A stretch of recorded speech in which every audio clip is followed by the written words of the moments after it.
한 주 동안 어떤 일이 있으셨습니까? 우리 이권사님 잘 다녀오셨습니까? 예. 요즘 주무실 때 잘 주무십니까? 잠이 보약이라는 말이 있죠.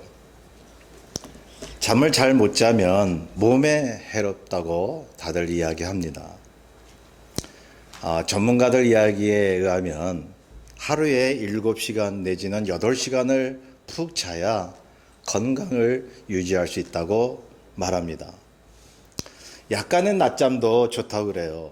한 10분이나 30분 정도. 영국의 수상이었던 처칠은 수시로 낮잠을 잤다고 합니다. 얼마나 국무에 바쁘겠어요.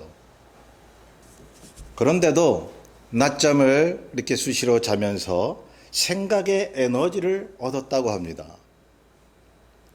잠자는 시간을 아깝다고 생각하는 분들이 계십니다. 그러나 잘못된 생각입니다. 너무 자도 안 되지만 하나님이 주신 생체 리듬을 위해서는 충분히 주무셔야 합니다. 하나님이 그렇게 만드셨습니다. 6일 동안 일하고 하루는 쉬는 것이 생활의 리듬에 맞도록 우리 생체 리듬이 그렇게 흘러가고 있어요. 이게 과학자들, 크리스천 과학자들의 얘기에 의하면 말이죠. 이 생체 리듬을 어기면 몸의 그 균형이 깨진다고 하는 사실입니다. 영적인 병, 육체적인 병이 생긴다는 것이죠. 그러니 일하는 것도 중요하지만 쉬는 법을 배워야 합니다. 일하는 것만 생각했지 쉴 때는 어떻게 효과적으로 쉬냐, 이걸 참 생각을 못할 때가 있잖아요. 성경은 쉼을 강조하고 있습니다. 그 쉼이란 하나님을 만나고 교제하는 의미로 사용되고 있는 것입니다. 주님과 교제하고 기도하는 자체가 쉼이에요. 여러분 교회에 일하러 오셨습니까? 아니죠. 쉬러 오셨어요. 전혀 아무것도 하지 말라 이 말이 아니에요. 뭘 하면서도 쉬는 것입니다. 그래서 잠을 잘 못 잔다는 것은 하나님이 주신 생활이 정상이 아님을 말하고 있습니다. 잠을 잘 못 자는 이유가 여러 가지가 있죠. 흔히 몸에 이상이 있어서 잠이 안 올 수도 있잖아요. 몸이 아프다든가 너무 몸이 불편하면 안 올 수가 있습니다. 그러나 마음의 문제 때문에 그럴 수 있다는 것입니다. 마음의 문제가 더 크지 않을까요? 어떤 분들이 잠을 잘 못 잘까요? 걱정이 많은 분들. 이게 걱정이 많아요. 자꾸만 이라도 속이 울렁거리고 불안에 떨고 그런 분들이죠. 또 어떤 분이냐 하면 과거에 상처가 많은 분들. 이 사람이 나이를 먹어도요, 어렸을 때 그 상처를 평생 잊지 않아요. 머릿속으로는 잊어버려도 감정으로 남아요. 그렇기 때문에 어느 장소에만 가도 누구만 봐도 괜히 기분이 나빠지는 그런 경우가 있잖아요. 또한 이 미움과 증오가 가득 찬 분들입니다. 갖가지 위협을 느끼고 불안에 빠진 사람들입니다. 이런 분들은요, 잠을 자도 아주 나쁜 꿈을 꿉니다. 지금은 안 그러지만 제가요, 한국에서 목회할 동안에 그런 꿈을 많이 꿨어요.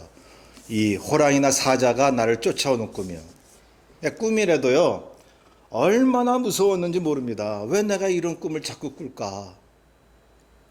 제가 전문가하고도 상담을 했습니다. 아니, 평소에는 이렇게 마음이 편안한데 왜 잠을 잤다 하면 그런 꿈이 꾸어지죠? 그분이 심각하게 이렇게 보더니 그거 좀 보통 문제가 아니네요. 그러시더라고요. 그런데 곰곰이 생각을 해보니까 그 이유를 알 것 같았습니다. 제가 생시에 마음은 편안하다고 하지만 늘 뭔가 이렇게 초조해 있었어요. 한쪽 구석에는 빨리 무엇을 이루겠다는 조급함이 있었죠. 그게 여지없이 꿈에서 나타나는 거예요. 기도를 해서 그런지 그 조급함이 사라지고 그 뒤에는 전혀 그런 꿈을 꾸지 않게 되었습니다. 이 말은요, 생시의 감정과 생각이 꿈에서 변형되어 나타난다는 사실입니다. 우리가 대부분 꿈을 꾼대요. 깨고 나서 잊어버리지. 근데 생각나는 꿈도 있잖아요. 그런데 기억이 얼마 남지 않잖아요. 그래서 잠을 잘 때마다 누구나 꿈을 꾼대요. 생시에 마음에 쉼이 없다면 잠을 잘 때도 쉬지 못한다는 사실입니다. 왜 그런 말이 있잖아요. 한숨 푹 자고 나면 기분이 나아지겠지. 근데 그런 말은 맞는 말이 아닙니다. 깨어있을 때에 자기 마음을 해결하지 못하면 잠잘 때도 자고 나서도 마음의 상처와 불안한 감정은 없어지지 않습니다. 그러니 도중에 이렇게 잠을 깨도요, 그 생각이 버떡 드는 거예요. 네. 그러니 말이죠, 우리가 잠을 자는 순간의 상태가 깨어있는 상태를 말해주는 거예요. 그건 제가 하는 얘기가 아니에요. 성경에서 전문가들의 이야기인 것입니다. 과거 상처에 매여 있거나 현재 문제에 늘 고민한다면 꿈에서 그렇게 말해주고 있는 것입니다. 그래서 꿈은요, 다들 그렇게 얘기해요. 하나님이 우리에게 말씀하시는 영적 메시지라고. 네 영적 상태가 어떤지 알라고요. 그러니 평상시에 하나님을 의지해야 되지 않겠습니까?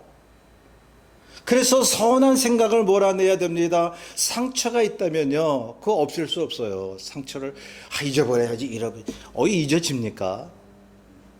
뭐 어떻게 하냐 하면 아픈 상처를 말이죠, 긍정적으로 해석해야 돼요. 그거는 나한테 하나님이 필요해서 주신 거야. 내가 주님을 섬기고 의지하게끔 하나님이 그 아픈 상처를 내게 허락하신 거야. 그렇게 긍정적인 해석을 하면요, 그 상처가 아름다운 상처가 되잖아요. 여러분, 마음이 힘드십니까? 마음이 힘들다면 하나님 앞에 그 이유를 물어보십시오. 그리고 두 번째는 사람을 만나세요. 사람의 애환을 들어보세요. 그러면 어떤 생각이 드냐 하면, 나만 힘든 게 아니었구나. 나만 힘든 게 아니었구나. 지난주에 제가 킹스톤에 있는 시백이라는 데 다녀왔습니다. 거기서 GSM 선교대회가 있었는데 한 100명 가까이 선교사님들이 각국에서 모였었습니다. 그분들이 한 커플씩 나와서 선교 보고를 하고 있는데 참 그 선교라는 것이 쉽지가 않잖아요. 어떤 분은 네팔에서 오셨고, 인도에서 오셨고, 중국에서 오셨고, 저 아프리카에서도 오셨고, 어렵고 힘든 과정을 그들이 얘기하는데, 근데 서로 느낀 게 있단 말이죠. 각각 선교사님들의 얘기를 들어보니 서로 말합니다. 서로 그렇게 고백합니다. 나만 힘든 게 아니었구나. 나만 힘든 게 아니었구나. 그렇지 않나요? 내가 삶을 사는 동안 내가 어떤 문제 때문에 너무 힘이 드는데 다른 사람들의 고충을 들으면 나에게 위로가 되지 않나요? 우리 교인들끼리 말이죠, 서로 이렇게 얼굴을 보면 그거 읽을 수 있지 않나요? 여태껏 살아오는 동안 저분은 얼마나 많은 상처와 아픔을 겪고 사셨을까? 겉으로는 웃고 있지만은 마음으로는 얼마나 아픈 그러한 고민을 안고 계실까? 그러니 교회로도 말이죠, 서로 위로해주고 서로 격려해줘야 되지 않습니까? 교회란 서로 고충을 나누는 거예요. 교회란 예배만 드리고 말씀 공부만 하는 그러한 장소가 아닙니다. 교회란 서로 공동체입니다. 사랑의 공동체이기 때문에 서로 고충을 나눌 수 있어야 합니다. 그래서 저는 이야기 목회를 해요. 성도끼리 서로 이야기를 하게끔. 그래서 성경 공부도 짧게 하는 거예요, 저는. 다른 교회 가보세요. 성경 공부 1시간, 2시간씩 이상씩 해요. 그러니 서로의 그런 문제를 나누면 마음이 한결 가벼워지는 것입니다. 위로를 받게 되면 잠도 잘 오게 되는 거죠. 나만 그런 게 아니었구나. 우리는 서로 말을 해줄 수 있어야 됩니다. 당신이 걸어온 가시밭길을 우리 모두 걷고 있노라고요. 그 길은 결코 헛된 길이 아니라고요. 하나님께서 우리에게 정해준 길이라고요. 그리고 서로 이렇게 말해주세요. 우리의 험난했던 그 길에도 하나님이 지켜주셨다고요. 예, 저와 여러분들이 여태껏 걸어온 길이 하나님의 길이었음을 믿으시나요? 하나님의 길이 늘 평탄하고 문제없는 길이겠어요? 성경의 인물들 보세요. 다 고충이 있었습니다. 거기서 하나님을 발견한 거예요. 자기의 어떤 교만이 깨어져 버리고요. 하나님은 우리가 단잠을 자기를 원하고 계십니다. 하나님이 주시는 아름다운 꿈을 꾸기를 원하고 계십니다. 자는 동안에도 지켜주신다고 말씀하고 있습니다. 시편 127편 2절에 보면 여호와께서 그의 사랑하는 자들에게 잠을 주시는도다. 원어에는 말이죠, 우리가 잠을 자는 동안에도 하나님이 지켜주신다라고 되어 있습니다. 이 믿음을 가지면요, 우리는 잠을 편안히 잘 수가 있어요. 여러분, 깨고 나와서 몸이 찌뿌둥할 때가 많잖아요. 나이 들수록. 저도 그럴 때가 많은데요. 여러분, 눈 뜨고 나서 일어나자마자 마음이 좋고 기분이 아주 날아갈 것 같으면 얼마나 좋겠습니까?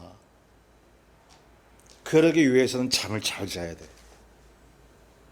하나님이 주시는 꿈을 꿔야 돼요.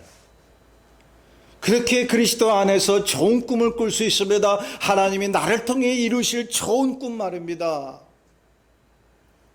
제가 암병에 걸렸을 때 죽어갈 때 말이죠, 무슨 꿈 꾼지 아세요? 그런 와중에도 마음속에 평안을 주신 주님, 꿈에서 낫는 꿈을 꿨어요. 병이 다 날아가는 꿈. 그 꿈을 꾸고 나서 한 달, 두 달 뒤에 등 뒤에 퍼져있던 암세포가 없어져 버린 거예요. 그 막 첫사랑이 막 우러나오는 막 가득 찬 충만한 그때에 날마다 주님 꿈 꿨어요. 주님과 대화하는 꿈이요. 본문의 시편은 다윗의 시입니다. 참으로 다윗은 오랫동안 고난을 많이 당했습니다. 장인 사울에게 위협을 받았었습니다. 그리고 자기 아들 압살롬에게 쫓겨다녔습니다. 그 아들 압살롬이요, 압살롬이에요. 아주 이름도 고약해요. 압살롬. 이 압살롬이 아버지 다윗의 왕자를 찬탈하려고 많은 군대를 이끌고 쳐들어왔던 것입니다. 얼마나 기가 막힐까요? 딴 사람도 아닌 자기 아들한테 그러한 일을 당하다니 말이죠. 요즘 말세인가 봅니다. 보험금 타려고 부모 죽이는 사람들이 있어요. 참 폐역한 세대입니다. 자식이 부모를 거역하는 이 세대에 사람들이 서로 빼앗고 짓밟는 행태는 보편화되고 있습니다. 왜 그리도 우리 주변에는요, 우리를 짓밟으려는 그러한 사람들이 많아요? 자기보다 조금만 못하면 막 하대하고 깔보고, 왜 그런 사람들이 많습니까? 본문에 보면 다윗이 그걸 하소연하고 있습니다. 하나님, 나의 대적이 많고 나를 치려고 합니다. 그들이 나에게 네 하나님이 너를 구하지 않을 것이다 라고 이야기를 합니다 라고 몸부림을 칩니다. 하나님, 저 사람들이 나를 보고 내가 믿는 하나님이 나를 돕지 않는다고 이야기들을 합니다. 어찌하면 좋습니까? 하나님, 나는 하나님 의지하고 사는데. 하나님이여 다윗이 얼마나 애절하게 하나님 앞에 절규했을까요? 그렇죠. 우리를 괴롭히는 사람들을 가만히 보면 내가 그냥 맞아주고 가만히 있으니까 계속 공격하는 거예요. 하나님이 만약에 금방이라도 나타나셔가지고 나를 보호하시고 나를 공격하는 사람을 그냥 때려 눕혔다면 그 사람들이 나를 계속 공격할까요? 하나님이 마침내 나를 도와주시지만은 그 인터벌이 길게 되면 말이죠. 사람들이 나를 계속 얕잡아 보는 거예요. 네 하나님이 어디 있느냐? 내가 계속 너한테 이렇게 해도 네 하나님이 너를 도울 것 같아? 다윗은 그러한 마음이 들었습니다. 그러한 상황을 만났습니다. 하나님이여, 내가 믿는 하나님이 어디에 계시냐고. 왜 나를 괴롭히는 사람들을 빨리 물리쳐 주지 않으시냐고.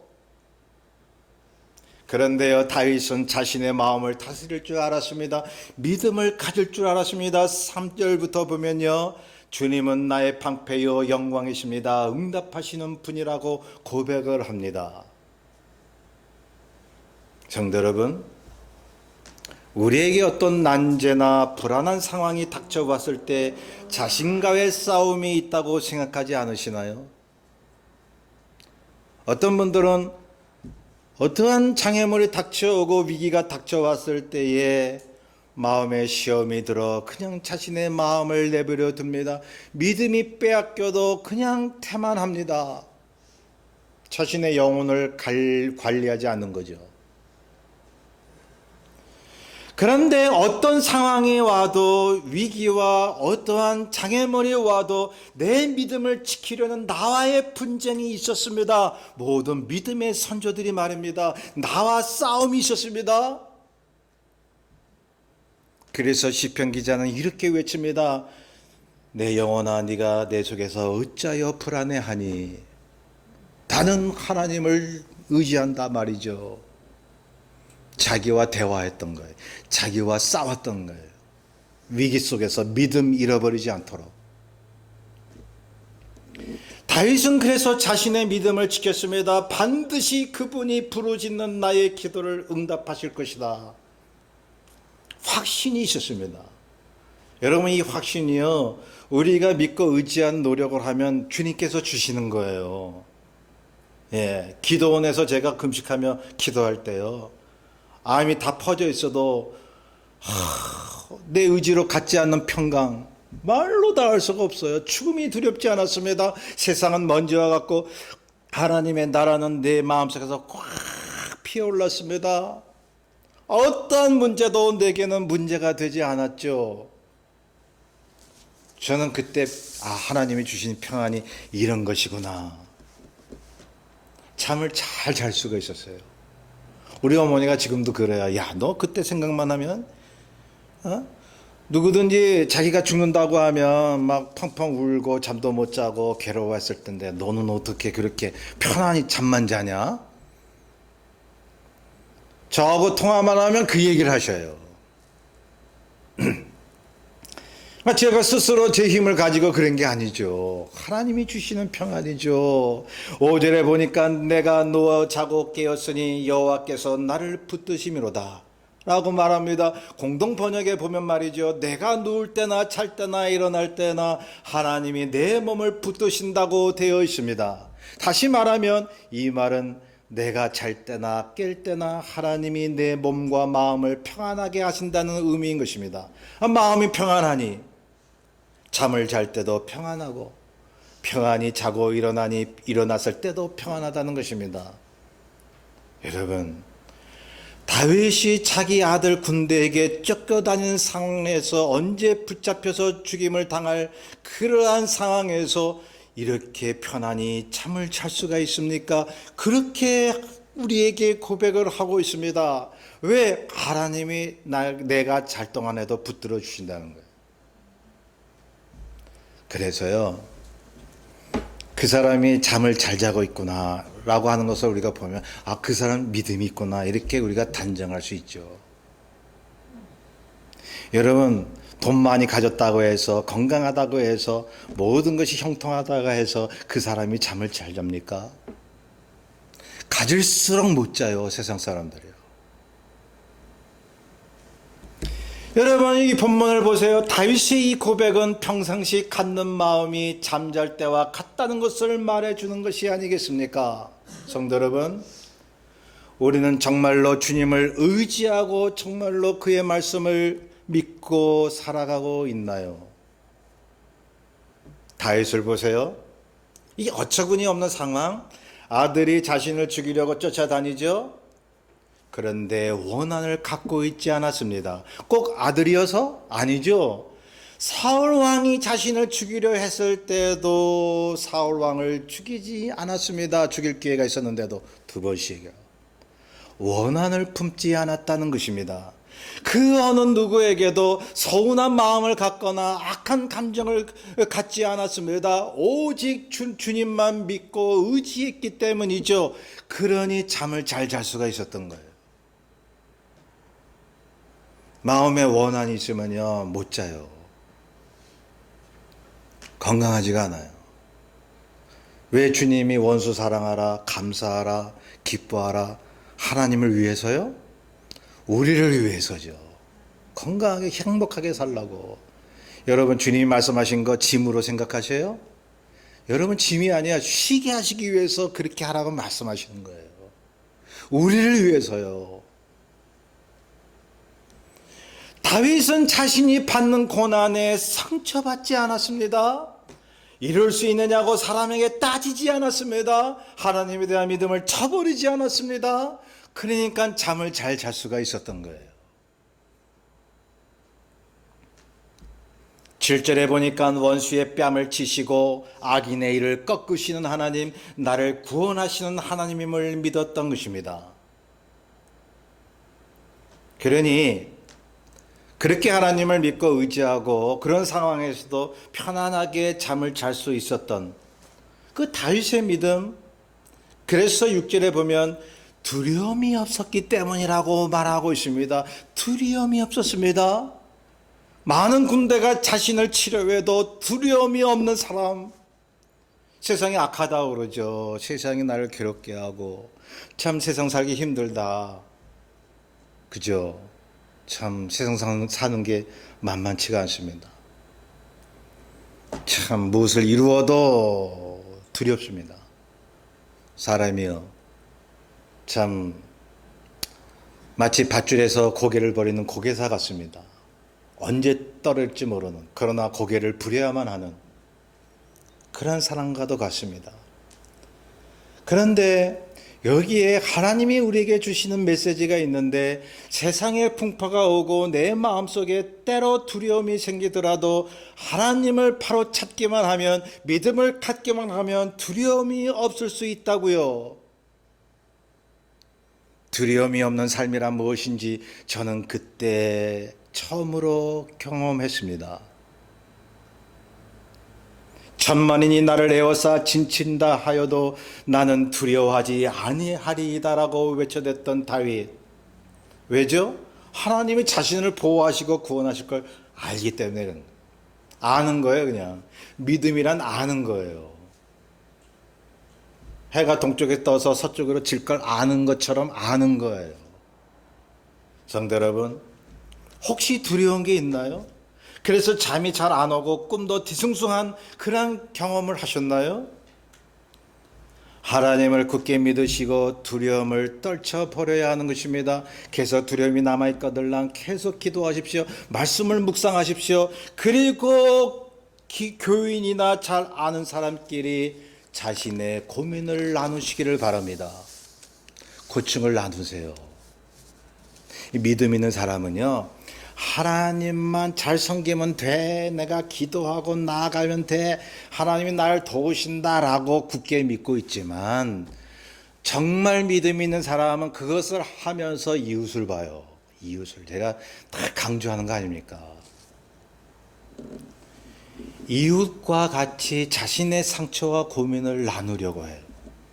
부끄러워하지 않아요. 자신의 과거의 실수와 상처를 이제 안 내놓으려고 막 부끄러워서 막 그런 사람 있잖아요. 그런데 믿음으로 사는 사람은 자신이 그렇게 겪었던 여러 가지 어려운 환경들을 부끄러워하지 않습니다. 왜요? 자랑스럽게 여겨요. 내가 그런 가운데서도 이렇게 견뎌왔다 이거예요. 바울이 자신의 약한 몸을 자랑하지 않았습니까? 나 이런 병 가지고 있어. 근데 아주 자랑거리야. 왜? 이것 때문에 내가 주님께 강함을 얻으니까. 여러분, 우리가 속사정까지 다 100% 내놓을 수는 없지만 이 사람끼리의 고민을 이렇게 서로 털어놓으면요, 반 이상의 이런 중압감이 사라져버려요. 얼마나 중요한지 모릅니다. 함께 깨닫는 것입니다. 다시 말씀드립니다. 나만 이런 상처가 있는 게 아니구나. 그러한 마음과 생각이 드는 순간 하나님이 공평하시다는 것을 알게 됩니다. 그리고 하나님이 나에게 힘든 과정을 겪게 하시는 것은 보통 신앙생활에 있는 일임을 알게 되는 것입니다. 아, 신앙생활이라고 하는 것이 내 뜻대로 되는 것만이 아니구나. 그래서 내 마음에 상처도 얻고 내 마음에 정말 어떤 병도 생기고, 신앙생활 하다 보면 마음에 병도 생길 때가 있어요. 근데 그 하나님이 치유해 주십니다. 사람 때문에 겪는 그러한 아픔들 있지 않습니까? 십자가들. 그 믿음이 성숙하고 나면요, 그게 신앙생활에 보통 있는 일임을 알게 된다니까요. 그리고 하나님 앞에 하나님의 하시는 일을 믿고 맡기며 기도하게 되는 것입니다. 주여 감사합니다. 그러한 와중에서도, 그러한 쓰라린 그러한 길을 걷는 중에서도 믿음을 잃지 않게 하시고 주님의 길을 계속 걷게 하심을 감사합나이다라고요. 그때 깨달음 속에 평안이 오는 거죠. 이 세상에서 맛볼 수 없는 평안, 세상이 주는 것과 같지 않은 그러한 평안, 그러한 평안과 안심이 우리 마음속에 가득 차면요, 다시 말씀드려요, 잠자는 게 꿀잠이에요. 꿀잠을 자고 나면요, 생시도 아주 기뻐요. 이게 연결고리가 있는 거예요. 그러면요, 사단의 역사가 물러가는 거예요. 어려운 가운데서도 하나님이 나를 붙드심을 사단이 알기 때문에 물러가는 것입니다. 여러분, 우리가 신앙생활 하는데 나를 사탄이 만만해 보고 그냥 갖고 논다면 이게 말이 되겠습니까? 5절에 보면 나를 붙드신다는 이 의미는 평안의 믿음, 편히 잘 수 있는 믿음을 유지하도록 하나님이 우리를 도우신다는 말씀인 것입니다. 성령께서 우리가 자는 동안에도 우리를 붙들어 주심을 믿으시기 바랍니다. 어떤 문제들도 믿는 자를 엄습할 수 없도록 지켜주심을 늘 경험하시기 바랍니다. 주님께서 지금이나 우리 미래에도 그렇게 함께해 주실 것입니다. 우리 뜻을 잘 생각하면서 405장 통일 찬송가 458장 함께 찬송합니다.